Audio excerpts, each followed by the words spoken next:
Multi এক্সেলকে কিভাবে একটা Excel শিটের মধ্যে কম্বাইন করা যায় সেই পদ্ধতি। তো সেটার জন্য আমাদের প্রথমে একটা এরকম নিউ ওয়ার্কবুক বা একটা নতুন ফোল্ডার ক্রিয়েট করে নিতে হবে। যেমন আমি এখানে একটা নিউ ফোল্ডার বলে ক্রিয়েট করছি, তার মধ্যে আমাদের এক্সেল শিটগুলো সেভ করতে হবে এবং এক্সেল শিটগুলো যেন সমস যখন সেভ করবে তখন যেন এই এক্সেল শিটগুলো একই ফরম্যাটে থাকে সেটা খেয়াল রাখতে হবে। তো আমি এখানে কি করেছি, মাইক্রোসফট এক্সেল ওয়ার্কবুকেই দুটো এক্সেল শিটকে সেভ করেছি। তো এক্সেল শিটগুলোর মধ্যে কি আছে একবার দেখে নেব। বুক 4-এ যে এক্সেল শিটটা আছে তার মধ্যে আছে মার্চ মাসের সেলস ডিটেলস, আর এখানে সেই সেলস ডিটেলসগুলো আছে। সেমনি বুক 5-এ কি আছে, বুক 5-এর মধ্যে আমরা দেখব যে এপ্রিল মাসের সেল ডিটেলস আছে। এই ফাইলের হেডারগুলো এবং কলমগুলো যাতে সেম থাকে সেটা আমরা সবসময় খেয়াল করব। সেম হেডার থাকলেই মার্চ করাতে কিন্তু প্রপারভাবে কাজ করবে, নাহলে ভুল কাজ করবে। তো হেডারগুলো এবং নেমগুলো যাতে প্রপার সব শিটেই যেন একই রকম থাকে সেরকমভাবেই আমরা মার্চ করতে পারি। তারপরে আমাদের একটা নতুন এক্সেল শিট ওপেন করে নিতে হবে। এই নতুন এক্সেল শিটে ওপেন করে নেওয়ার পর আমরা প্রথমে যাব ডেটাতে। ডেটাতে গিয়ে গেট ডেটাতে গিয়ে ফ্রম ফাইল এবং এই ফোল্ডারটাকে আমরা সিলেক্ট করে নেবো। আমরা নিউ ফোল্ডার ক্রিয়েট করেছিলাম, তো নিউ ফোল্ডারটাকে আমরা সিলেক্ট করে নিলাম। সিলেক্ট করে নিলে এখানে আমাদের এই বুক 4 বুক 5 দুটো চলে এলো। চলে আসার পর আমাদের এখানে দেখাবে যে কোথা থেকে আমরা ডেটাটা নিয়েছি, তার পাথ কী আছে, এগুলো সব দেখাবে। তো আমাদের এখানের মধ্যে অনেকগুলো অপশান আছে, লোড, কম্বাইন, ট্রান্সপোর্ট, ক্যান্সেল। তো আমরা ট্রান্সপোর্ট ডেটাটাকে করব। ট্রান্সপোর্ট ডেটাটা করে নেওয়ার পর এখানে আবার একটা পেজ খুলে যাবে, যেখানে আমার পেজগুলো সব ট্রান্সপোর্ট হয়েছে এরকম অপশান আসবে। তো প্রথমের কলমটা আর সেকেন্ডের কলমটা, কলম ধরে সেকেন্ডের কন্ট্রোল ধরে সেকেন্ডের কলমটা আর প্রথমের কলমটা, এই দুটোকে সিলেক্ট করব। সিলেক্ট করে বাকি আদার্স কলমগুলোকে রিমুভ আদার্স কলমস করে ডিলিট করে দেবো।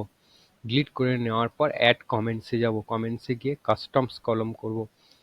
কাস্টমস কলমস করতে গেলে এখানে আমাদের একটা ফর্মুলা দিতে হবে। তো এখানে নিউ কলম নেম, কাস্টমের যে ফোল্ডারটার কলমটা তৈরি হবে তার কলম নেম কাস্টমসই থাকবে। এটা চাইলে আমরা চেঞ্জ করতে পারি, আমাদের এখন চেঞ্জ করার দরকার নেই। আমরা এখানে ফর্মুলাটা যেটা বসাবো সেটা হচ্ছে EXCL এক্সেল ডট ওয়ার্কবুক।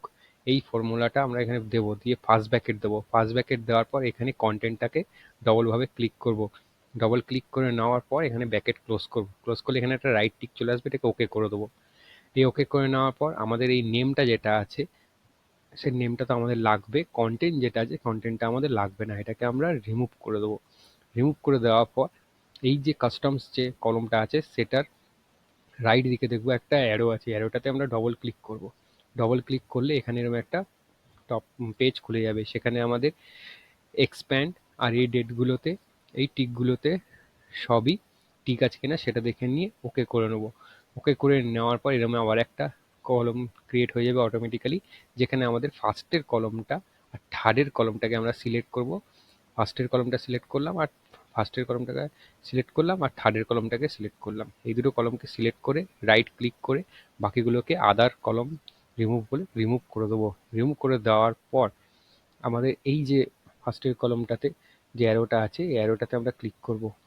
এই অ্যারোটাতে ডবল ক্লিক করে পাওয়ার পর এখানে এক্সপ্যান্ড আর হচ্ছে কলমগুলোতে সব টিক আছে কিনা দেখে নেবো, দিয়ে লাস্টেরটাতেও টিক আছে কিনা সেটাও একবার দেখে নেবো, দিয়ে ওকে করে দেবো। ওকে করে দেওয়ার পর আমরা এখানে দেখবো যে ওগুলো সব চলে এসছে। তো যখনই আমরা এরকম চলে আসবে তখন আমরা দেখবো যে এখানে ওপরের হেডারগুলো কলম নাম্বার 1, কলম নাম্বার 2, কলম নাম্বার 3 আছে এবং পরে আমাদের ওই এক্সেল শিট অনুযায়ী নামগুলো আছে। তাহলে সেকেন্ড রোকে আমাদের হেডারে কনভার্ট করার জন্য ট্রান্সপোর্টে যাব। ট্রান্সপোর্টে গিয়ে first row as a header করে এই অপশানটাতে ক্লিক করে দেবো, দিয়ে ফার্স্ট রো চলে আসবে। এবার আমরা দেখবো যে এখানে এপ্রিল যখনই এপ্রিল যখনই আসবে না কেন আমাদের এখানে ওই নামগুলো রিপিট হয়ে যাচ্ছে, হেডারগুলো রিপিট হয়ে যাচ্ছে। হেডারগুলোকে রিপিট সরানোর জন্য কিছুই না, এখানে ক্লিক করব, যে হেডারটা যে নাম সেই নামটাকে আমরা আনটিক করে ওকে করে দেবো। আনটিক করে ওকে করে দেওয়ার পর এইবারে আমরা হোমে যাব। হোমে গিয়ে ক্লোজ অ্যান্ড সেভ করব। ক্লোজ অ্যান্ড লোড, প্রথম অপশানটা যদি 10 লাখের কম রো হয় তার জন্য 10 লাখ, এবং 10 লাখের কম রো হওয়ার জন্যে, আর নিচেরটা 10 লাখের ওপরের যদি রো থাকে তাহলে সেকেন্ড অপশানটা আমরা ক্লিক করব। আমরা এখানে ফার্স্ট অপশান ক্লিক করছি যেহেতু আমাদের 10 লাখের মধ্যে আছে রো নাম্বার। তো এটা ক্লিক করে নেওয়ার পর আমাদের এই এক্সেল শিটটা এরকম জেনারেট হয়ে চলে আসবে। জেনারেট হয়ে চলে আসলে আমরা এখানে দেখবো যে মার্চ এপ্রিল দুটো মাসই চলে এসছে। এখানে রো নাম্বার 66 আছে।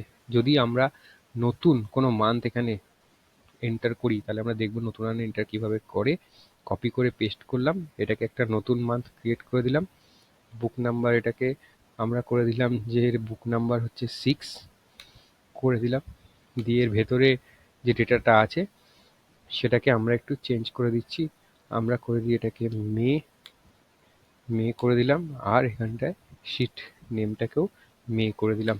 দিয়ে এটাকে সেভ করে বন্ধ করে দিলাম। এবার এখানে 66 রো আছে, এটাকে আমরা রাইট ক্লিক করব, দিয়ে রিফ্রেশ করব। রাইট ক্লিক করে রিফ্রেশ করলে 88 রো চলে এলো এবং এখানে এপ্রিল, মার্চ, মে সব ডেটাগুলি চলে এলো। যদি আমার ভিডিও ভালো লেগে থাকে তাহলে অবশ্যই আমার পেজটাকে লাইক করো, আমার পেজটাকে সাবস্ক্রাইব করো, লাইক করো এবং আমার এই ভিডিওটা ভালো লেগে থাকলে অবশ্যই কমেন্ট জানিও। Thank you.